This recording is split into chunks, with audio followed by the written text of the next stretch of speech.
નમસ્કાર વિદ્યાર્થી મિત્રો, કેમ છો? બધા મજામાં જ હશો, બરાબર? આજે આપણે ભૌતિક વિજ્ઞાનની અંદર ગોળીય વક્ર સપાટી આગળ થતા પ્રકાશના વક્રીભવન માટેનું સૂત્ર મેળવવાના છે. નવો ટોપિક છે.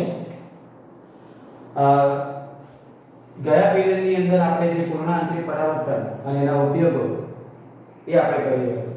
પૂર્ણાંતરિક પરાવર્તનનો એક દાખલો, બરાબર, સ્વાધ્યાયનો છે જે આપણે ગણવાનો છે. ત્યાં થિયરી થઈ જાય, દાખલો થઈ જાય ને પછી આપણે ગણી લઈએ, બરાબર છે.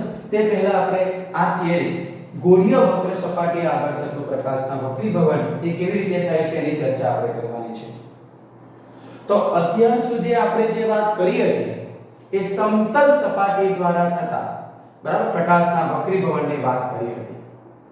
અને હવે આપણે જે કરવાના છે ગોળીય વક્ર સપાટી દ્વારા, અને એમાં પણ અત્યારે એક જ વક્ર સપાટી આપણે લીધી છે.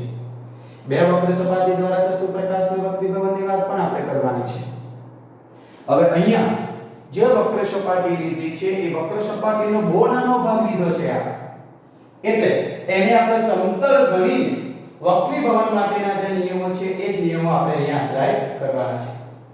ચાલો, તો ગોળીય વક્ર સપાટી માટે એક વક્ર સપાટી દ્વારા થતું પ્રકાશનું વક્રીભવન સમજાવવા માટેની આકૃતિ મેં ડ્રો કરી દીધી છે, છતાં પણ આખી આકૃતિની આપણે ચર્ચા કરી લઈએ. તો આપણે આ એક વક્ર સપાટી લીધી છે, આ એક વક્ર સપાટી છે, અને એ વક્ર સપાટીનું આ જે મધ્ય બિંદુની વાત કરવામાં આવે એ મધ્ય બિંદુ આપણે લીધું છે M. વક્ર સપાટી છે જે ખૂબ નાની વક્ર, એટલે કે એની દર્પણ બહુ નાનું છે, અને એનું મધ્ય બિંદુ જે આપણે લઈએ છીએ M લઈએ છીએ.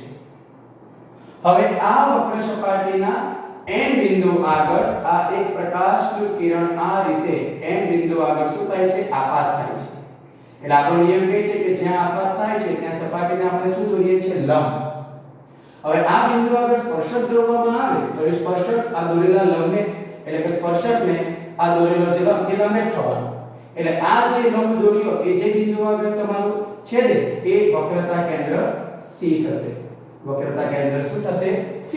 અને C થી M એ તમારું આ જે વક્ર સપાટી લીધી છે એની વક્રતા ત્રિજ્યા શું થવાની? R થવાની. ચાલો, હવે જુઓ આપણે શું કરીએ છીએ કે અહીં પ્રકાશનું કિરણ જે છે, અહીં પ્રકાશ n1 વક્રીભવનાંક વાળા પાતળા માધ્યમમાંથી n2 વક્રીભવનાંક વાળા ઘન માધ્યમમાં શું થાય છે? દાખલ થાય છે. એટલે અહીં જે પ્રકાશનું કિરણ છે એ n1 વક્રીભવનાંક ધરાવતા માધ્યમમાંથી ક્યાં જાય છે? n2 વક્રીભવનાંક ધરાવતા માધ્યમમાં. અહીંયા n1 નો વક્રીભવનાંક n2 ની સરખામણીમાં ઓછો છે, એટલે n1 પાતળું માધ્યમ છે, n2 ઘન માધ્યમ છે.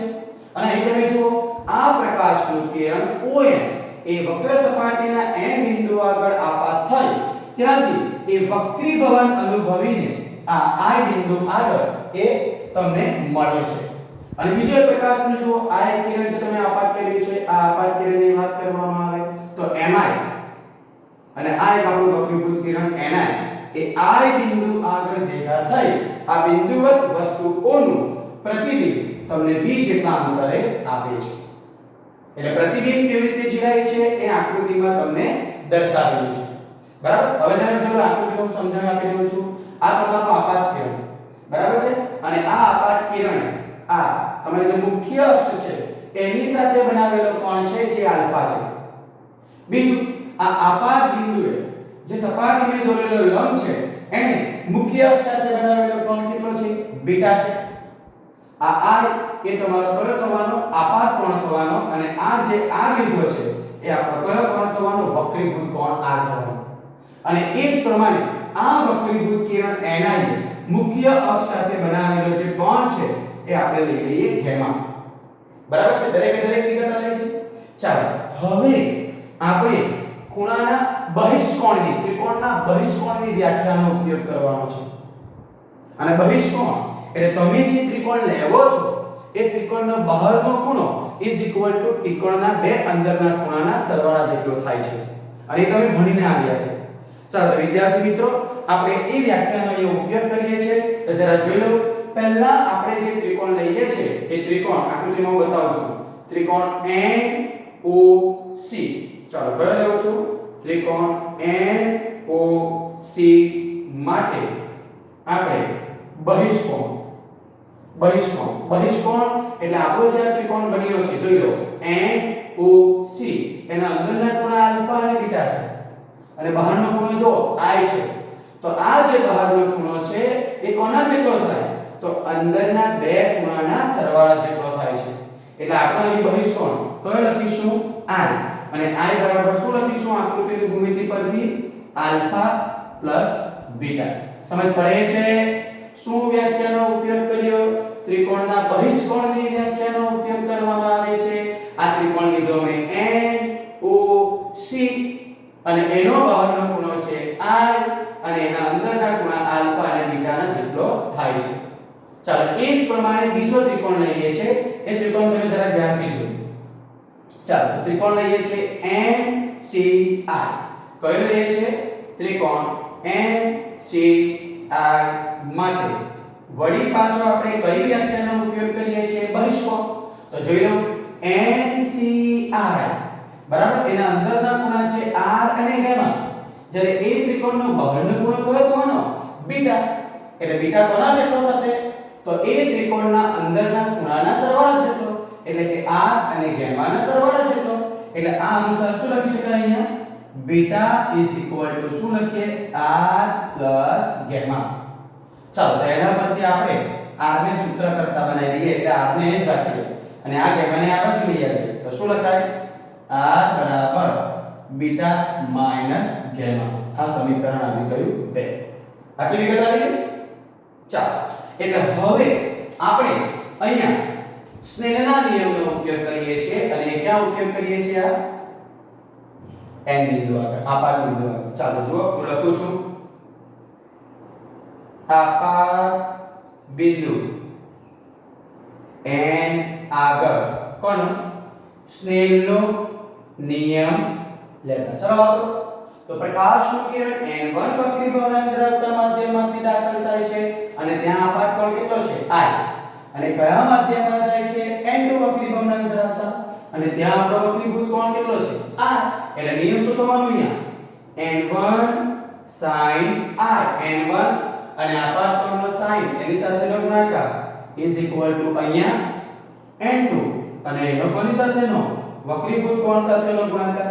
ચાલો સમીકરણ 1 અને 2 માંથી કિંમત અહીંયા મૂકી દો. બરાબર છે? આપણી પાસે છે I અને કોની કિંમત છે? R ની કિંમત છે. ચાલો તો સમીકરણ 1 અને 2 પરથી ચાલો હું તમને અહીંયા n1 sin I ની જગ્યાએ શું લખી દઉં મેં? આલ્ફા પ્લસ બીટા અને એ જ પ્રમાણે R ની જગ્યાએ શું લખી દઉં? Beta minus gamma. ચાલો હવે શરૂઆતની અંદર જ વાત કરી હતી તો અહીં જે વક્ર સપાટી લીધી છે એનું દર્પણ મુખ એટલે કે વક્રતા ખૂબ ઓછી છે અને એના પરિણામે આ જે ખૂણા રચાય છે ખૂણા ખૂબ નાના છે. એટલે ખૂણા ખૂબ નાનો હોય તો આપણને ખબર છે શું કરવાનું. તો જરા જોઈ લો કે અહીં ખૂણા ખૂબ નાના છે. ચાલો અહીં લખી દઈએ કે અહીં ખૂણા ખૂબ જ નાના હોવાથી ડાયરેક્ટ આપણે બેઝિક લખીએ છીએ sin થીટા નિયર અબાઉટ શું થાય? થીટા થાય. ચાલો તો અહીંયા sin આલ્ફા પ્લસ બીટા ની જગ્યાએ શું લખી શકાય? આલ્ફા પ્લસ બીટા અને બીટા માઈનસ ગામા ની જગ્યાએ sin ની જગ્યાએ શું લખી શકાય? સોરી અહીંયા શું આવશે? sin beta minus gamma. ચાલો તો આપણું સમીકરણ શું થવાનું અહીંયા? n1 અને અહીંયા ખાલી થઈ જશે આલ્ફા પ્લસ બીટા. આ વ્યાખ્યાનો ઉપયોગ કરીએ એ જ પ્રમાણે અહીંયા n2 અને અહીંયા શું આવવાનું? Beta minus gamma. ચાલો થઈ ગયું. ચાલો આટલી કિંમત હવે મળે છે આપણને. હવે તમે આકૃતિની ભૂમિતિનો ઉપયોગ કરીને આ જે આલ્ફા બીટા અને ગામાની કિંમત આપણે લખવાની છે એ આપણે બે રીતે લખી શકીએ. એક તો ટેન્જન્ટની વ્યાખ્યાનો ઉપયોગ કરીએ. ટેન્જન્ટ એટલે સામેની બાજુ છેદમાં પાછળની બાજુ. પણ આપણે અહીંયા કીધું છે કે અહીં ખૂણા ખૂબ નાના મળે છે. કેમ? કારણ કે એનું જે દર્પણમુખ છે એ ખૂબ નાનું છે એટલે ખૂણો ખૂબ નાનો થાય. એટલે તમે ટેન્જન્ટની વ્યાખ્યાનો ઉપયોગ કરો કે ખૂણાની વ્યાખ્યાનો ઉપયોગ કરો, ખૂણો એટલે શું થાય? ચાપ ભાગ્યા ત્રિજ્યા, સેમ જ થવાનું છે. ચાલો તો આપણે આકૃતિની ભૂમિતિનો ઉપયોગ કરીએ છીએ અને આકૃતિ પરથી આપણે કિંમત લાવીએ છીએ. ચાલો જુઓ કે આકૃતિ પરથી અહીંયા લખી રહ્યા છે ખૂણો બરાબર સાની વ્યાખ્યાનો ઉપયોગ કરીએ ચાપ ભાગ્યા ત્રિજ્યા. और તમારે આનો ઉપયોગ કરવો હોય કે tan theta near about theta is equal to શું આવે? સામેની બાજુ છેદમાં શું આવવાનું? પાછળની બાજુ. બંને સરખું છે, સેમ થિંગ થવાનું. ચાલો આપણે ખૂણો બતાવતો જાઉં છું, કયો ત્રિકોણ લેવાનો એ પણ બતાવું છું. અને અહીં દર્પણનું બહુ નાનું હોવાથી આ m અને m' વચ્ચે આ જે તમારી અંતરની ક્ષતિ આવે છે એ આ દર્પણનું નાનું હોવાથી બે એકબીજાને ખૂબ નજીક મળે છે. એટલે આ અંતરની ક્ષતિને આપણે આગળથી શું કરી નાખીએ છીએ? અવગણી નાખીએ છીએ. એટલે અંતર m થી ગણો કે m' થી ગણો, બંને અંતર કેવું ગણાય? એક સરખું ગણાય છે. ઓકે, ચાલો હવે આકૃતિ પરથી આપણે પહેલા ખૂણાની વ્યાખ્યાનો ઉપયોગ કરીએ. આલ્ફા, તો આલ્ફા અહીંયા છે એટલે આ તમારે ત્રિકોણ લેવું હોય તો n m' અથવા તો n m અને આની સાથે કયો આવે? o. એટલે ત્રિકોણ કયો થાય? n o m. એના માટેની વાત કરીએ તો ખૂણો બરાબર ચાપ ભાગ્યા ત્રિજ્યા. તો ચાપ કેટલી થવાની? ચાપ લખાય nm અને ભાગ્યા ત્રિજ્યા કેટલી લખવાની? om. આવી સેમ થિંગ કોના માટે લઈએ છીએ આપણે? બીટા માટે. ચાલો બીટા જોઈ લો. તો બીટા માટે તમારે લેવું હોય તો ત્રિકોણ આ થશે તમારે. તો આપણે જે વાત કરવાની હોય તો ncm. બીટા માટે શું કરવાનું? ncm ખૂણો ચાપ ભાગ્યા ત્રિજ્યા. ચાપ તો સેમ કઈ થવાની? nm અને ત્રિજ્યા કઈ લેવાની? c થી m. બરાબર છે. ચાલો એ જ પ્રમાણે આપણે કઈ વ્યાખ્યાનો ઉપયોગ કરીએ? ગામાની. તો ગામા માટે શું થવાનું? તો ગામા બરાબર આપણે લેવો હોય તો ત્રિકોણ થવાનો NIM એટલે ચાપ ભાગ્યા ત્રિજ્યા. એટલે ચાપ તો આપણી જે છે તે જ આવે. કયો આવવાનું? NM અને ત્રિજ્યાની વાત કરવામાં આવે તો કઈ કિંમત મળે છે? અહીંયા. આ બધી કિંમત આપણે ઉપરના સમીકરણમાં મૂકી દઈએ. ચાલો સાદુરૂપ આપતા શું આવે છે જરા ધ્યાનથી જોઈ લો.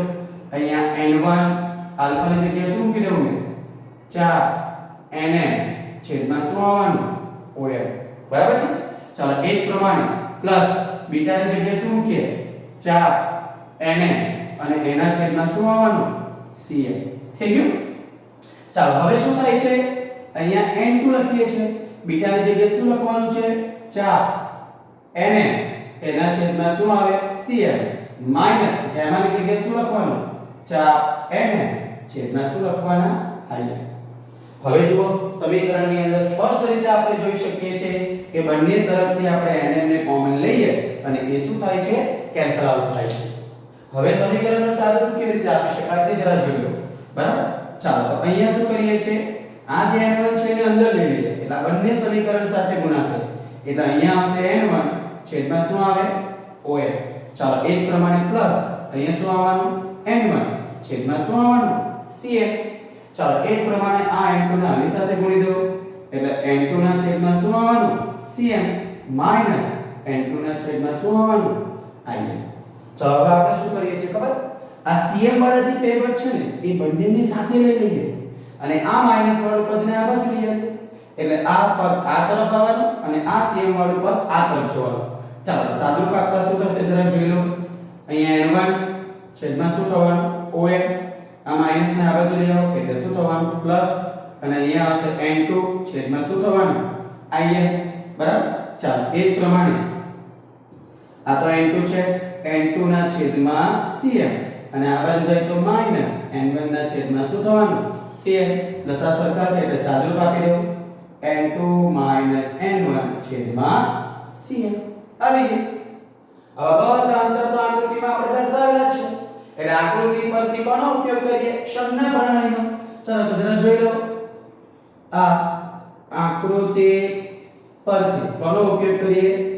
સંજ્ઞા પ્રણાલી મુજબ. ચાલો જુઓ તો OM ડાયરેક્ટ એની ઉપર જઈએ છે આપણે આ OM તો O થી M અંતર જે છે એ તમે જોઈ લો એ વસ્તુ અંતર U છે હવે વસ્તુ અંતર એ તમારી ધ્રુવની આપાત કિરણની વિરુદ્ધ દિશામાં છે એટલે ચિહ્ન કઈ આવવાનું માઈનસ ચાલો એ જ પ્રમાણે આપણે અહીંયા લઈ લઈએ છીએ કયું IM એટલે આ O જે વસ્તુ અંતર U છે આ O નું બિંદુવત વસ્તુનું પ્રતિબિંબ કયા અંતરે મળે છે r એટલે પ્રતિબિંબ અંતર કયું થવાનું +v કેમ કારણ કે આપાત કિરણની દિશામાં છે ચાલો એ જ પ્રમાણે આપણે લઈ લઈએ છીએ અહીંયા કોની કિંમત cm તો cm એ આ જે વક્ર સપાટી લીધી છે એની વક્રતા ત્રિજ્યા છે અને એ પણ તમને જમણી બાજુ મળે છે એટલે શું થવાનું પ્લસ આપણે સંજ્ઞા પદ્ધતિ બતાવો તો આવું થાય લખી રાખો છો ખ્યાલ આવે આ તરફના અંતર આપણે કયા લઈએ પ્લસ અને આ તરફના અંતર કયા આવવાના માઈનસ ચાલો કિંમત મૂકી દો એટલે તમને સમીકરણ જે મળે છે એ કઈ આ રીતે મળશે અહીંયા n1 એના છેદમાં -u અહીંયા +n2 એના છેદમાં આની કિંમત v અને અહીંયા મળી જશે n2 ના છેદમાં n1 r અને આ જે સમીકરણ આપણને મળે છે એ આપણે n1 વક્રી ભવનાંક ધરાવતા માધ્યમમાંથી ક્યાં જઈએ છે n2 વક્રી ભવનાંક ધરાવતા માધ્યમની અંદર એટલે પાતળા માધ્યમમાંથી ઘટ માધ્યમમાં આપણે જઈએ છીએ ત્યારે ગોળીય વક્ર સપાટી દ્વારા થતા પ્રકાશના વક્રીભવનનું આ સૂત્ર છે કયા માધ્યમમાંથી પાતળા માધ્યમમાંથી ઘટ માધ્યમમાં શું આવે છે n1 ના છેદમાં -u n2 ના છેદમાં v n2 n1 ના છેદમાં r હવે આ માંગેલું સમીકરણ છે પણ જો આપણે n2 માંથી n1 માં જઈએ કોનામાંથી n2 માંથી આપણે n1 માં જઈએ તો સમીકરણ શું આવે તો જરા જોઈ લો n2 માંથી n1 માં જવું હોય તો સમીકરણ લખવું હોય તો જરા જોઈ લો અહીંયા n1 ની જગ્યાએ આપણે આવે n2 વસ્તુ અંતર તો -u જ આવવાનું પ્લસ અહીંયા n2 ની જગ્યાએ આવશે n1 અને અહીંયા પ્રતિબિંબ અંતર તો v જ આવવાનું અહીંયા n2 ની જગ્યાએ પહેલા લખાય n1 n2 છેદમાં શું આવશે આ તમને ઘટ માધ્યમમાંથી પાતળા માધ્યમમાં જે સંબંધ છે એ તમને અહીં બતાવેલો છે આટલો સરળ છે અને એ જ સૂત્રનો ઉપયોગ કરીને આપણે આ જે ઉદાહરણ 6 છે એ ગણવાનું છે તો એકવાર ધ્યાનથી સાંભળી લો આખી થિયરી હું તમને એક્સપ્લેન કરું છું આકૃતિ દોરી દેવાની અને પછી લખી દેવાનું કે આકૃતિમાં દર્શાવ્યા અનુસાર વક્ર સપાટીનું મધ્ય બિંદુ M છે જેની વક્રતા ત્રિજ્યા r છે આકૃતિમાં દર્શાવ્યા અનુસાર બિંદુવત વસ્તુ O માંથી આપાત થતું પ્રકાશનું કિરણ વક્ર સપાટીના n બિંદુ આગળ આપાત થાય છે ત્યાંથી સપાટીને લંબ દોરવામાં આવે છે અને એ તમને વક્રતા કેન્દ્ર C આપે છે છેડે જગ્યા અને એ વક્રીભવન થઈને મુખ્ય અક્ષ પરના આ બિંદુ આગળ છેદે છે તો અહીં આકૃતિ પરથી સ્પષ્ટ છે કે આપાત કિરણ MR અને વક્રીભૂત કિરણ NI એ મુખ્ય અક્ષ પરના આ બિંદુ આગળ ભેગા થાય છે અને ત્યાં બિંદુવત વસ્તુ O નું અહીંયા પ્રતિબિંબ તમને રચે છે કેટલા અંતરે v અંતરે અને આપણે એ વક્ર સપાટી આગળ વક્રીભવનનું સૂત્ર મેળવવાનું છે એટલે એક્ચ્યુઅલી વક્રીભવનાંક વક્રતા ત્રિજ્યા વસ્તુ અંતર અને પ્રતિબિંબ અંતર વચ્ચેનો સંબંધ દર્શાવતું સૂત્ર ચલો તો એના માટે આપણે કોની વ્યાખ્યાનો ઉપયોગ કરીએ ત્રિકોણના બહિષ્કોણની ચાલો જુઓ પહેલો ત્રિકોણને કયો લીધો NOC અને એમાં તમારો બહિષ્કોણ છે I અને અંદરના ખૂણા કયા છે આલ્ફા પ્લસ બીટા એ જ પ્રમાણે બીજો ત્રિકોણ કયો લીધો NCI જેનો બહારનો ખૂણો બીટા અને અંદરના બે ખૂણાનો સરવાળો આલ્ફા ગામા પ્લસ r અને એના પરથી વક્રીભૂત કોણને આપણે કરતા બનાવી દીધા અને આ આપાત બિંદુ n આગળ આપણે કોનો ઉપયોગ કરીએ સ્નેલના નિયમ કે n1 sin r n2 sin r બરાબર છે આ r અને r ની કિંમત અહીંયા મૂકી દીધી એટલે તમને આ સમીકરણ મળી ગયું પણ આ છે તમારું દર્પણમુખ છે બહુ નાનું છે એટલે ખૂણો ખૂબ નાનો મળે એટલે અહીંયામાં લખ્યું છે ખૂણો ખૂબ નાનો હોવાથી sin θ નિયર અબાઉટ θ એટલે અહીંયા sin ની જગ્યાએ આપણે sin θ ની જગ્યાએ θ લખી દીધું અને ત્યાર પછી આકૃતિ પરથી મેં તમને બતાવી દીધું આનો પણ ઉપયોગ કરી શકાય આનો પણ ઉપયોગ કરી શકાય જવાબ બંને પરથી કેવો મળે સરખો એટલે થોડાની વ્યાખ્યા ઉપયોગ કરીએ ચાપ ભાગ્યા ત્રિજ્યા અને જે જવાબ આવ્યો એને ઉપરના સમીકરણમાં મૂકી દીધું એટલે સમીકરણ આ મળી ગયું અને એનું સાદુરૂપ આપતા આપણે આ cm વાળા પદને એને આપણે સાથે કરીએ અને આકૃતિ પરથી સંજ્ઞા પ્રણાલીનો ઉપયોગ કર્યો એટલે સમીકરણ તમને મળ્યું કે જ્યારે પ્રકાશનું કિરણ પાતળા માધ્યમ n1 માંથી ઘટ માધ્યમ n2 ની અંદર જાય છે તો એ ગોળીય વક્ર સપાટી માટેનું સમીકરણ શું આવે છે -n1 ના છેદમાં u n2 ના છેદમાં v n2 n1 ના છેદમાં r. જો તમારું પ્રકાશનું કિરણ ઘટ માધ્યમમાંથી પાતળા માધ્યમમાં જાય તો સૂત્ર આવે છે -n2 ના છેદમાં u n1 ના છેદમાં v n1 n2 ના છેદમાં શું આવે છે r. આ થિયરી તમે ધ્યાનથી જોઈ લો, પરીક્ષાની માટે અગત્યની થિયરી છે. આના પછી જે થિયરી આવે છે એમાં કોન્સેપ્ટ આ છે. અત્યારે આપણે એક જ વક્ર સપાટી લીધી અને એક વક્ર સપાટી માટે જે આપણે સૂત્ર મેળવ્યું એ જ પ્રમાણે બીજી વક્ર સપાટી લેવાની છે અને એના માટે પણ એ જ રીતનો ઉપયોગ કરીને આપણે લેન્સ મેકરનો ફોર્મ્યુલા મેળવવાનો છે, જે અત્યારે રિસન્ટલી માર્ચ 2020 ની પરીક્ષાની અંદર પૂછાઈ ગયું 4 માર્ક્સની અંદર.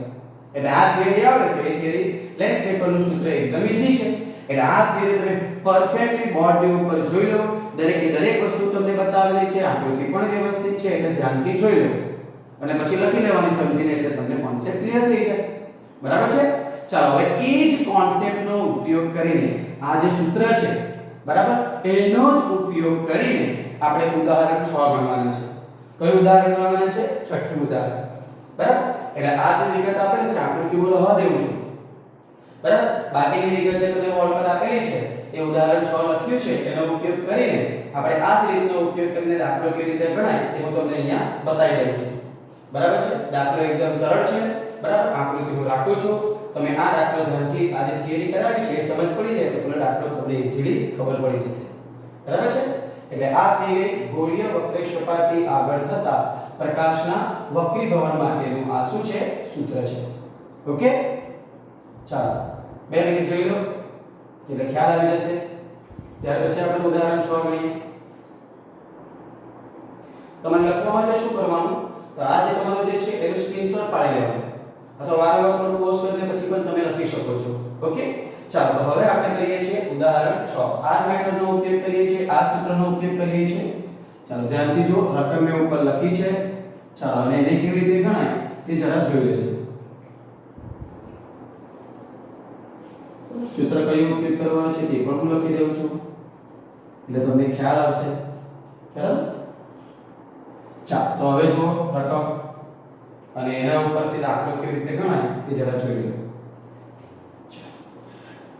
અને આના પછી લેન્સ મેકરનું સૂત્ર છે એ પણ અગત્યનું છે. ચાલો ઘણા બધા દાખલાઓ છે. ચાલો જુઓ ઉદાહરણ 6.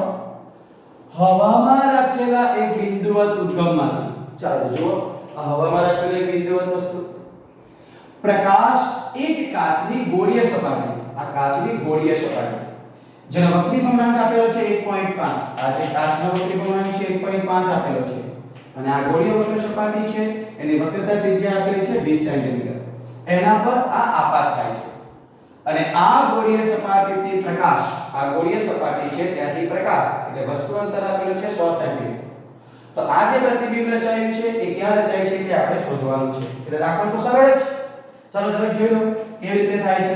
જે કિંમત આપેલી છે તે આપણે લખી દેવાની. ચાલો પહેલાની શરૂઆત કરીએ હવામાં. એટલે n1 બરાબર શું થવાનું? 1. કોના માટે? હવા માટે. બરાબર છે? ચાલો હવે આપણે બીજો લેવાનો છે વક્રીભવનાંક n2. બરાબર? n2 તો n2 નો જે વક્રીભવનાંક છે એ તમને આપવામાં આવ્યો છે 1.5. એ કાચનો આપવામાં આવ્યો છે અને વક્રતા ત્રિજ્યા આપી છે કેટલી? +20 સેન્ટીમીટર અને વસ્તુ અંતર આપણે કેટલું ગણવાનું? -100 સેન્ટીમીટર ગણવાનું. આવી ગયું? એટલે આટલી કિંમત આપણને મળે છે. ચાલો એટલે -100 સેન્ટીમીટર આપણને અહીંયા મળી જાય છે તો આપણે શોધવાનું છે પ્રતિબિંબ. ચાલો તો આપણે પ્રકાશનું કિરણ ક્યાં જાય છે? n1 વક્રીભવનાંક ધરાવતા n2 માધ્યમ માટે શું આવે? -n1 ના છેદમાં u n2 ના છેદમાં v n2 n1 ના છેદમાં શું આવવાનું? આ દરેકે દરેક કિંમત બોર્ડ પર છે મૂકી દો. ચાલો તો અહીંયા શું થવાનું? -1 u ની જગ્યાએ શું મૂકો?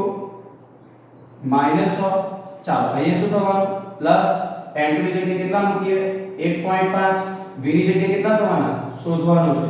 n2 ની કિંમત 1.5, n1 ની 1 અને આની કિંમત આપણે કેટલી મૂકવાની 20 આ માઈનસ માઈનસ પ્લસ થઈ ગયું એને રહેવા દો એટલે અહીંયા શું થવાનું 1/100 પ્લસ 1.5 છેદમાં કેટલા થવાના 20 અહીંયા 1.5 માંથી વધ જાય તો કેટલા થવાના 0.5 ભાગ્યા કેટલા થવાના 20 હવે પ્રતિબિંબ અંતર શોધવાનું છે એટલે આને અહીં જ રહેવા દો એટલે શું થવાનું અને આ બાજુ લઈ જાઓ 1.5 છેદમાં 20 is equal to 0.5 ભાગ્યા 20 અને આને આ બાજુ લઈ જાઓ તો શું થાય 1/100 100 લસા લઈ લો અહીંયા 100 છે અહીંયા 20 છે એટલે 20 × 5 100 એટલે આનું સાદુરૂપ આપણે તો જુઓ કેટલા થવાના 5 વડે ગુણવાના 5 × 5 = 25 2.5 અહીંયા તો 100 છે એટલે ગુણવાની જરૂરિયાત નથી એટલે છેદમાં શું આવી જવાનું 100 ચાલો સાદુરૂપ આપો તો અહીંયા શું થવાનું 1.5 છેદમાં શું થવાનું 20 અહીંયા 2.5 માંથી 1 જાય તો કેટલો થવાનો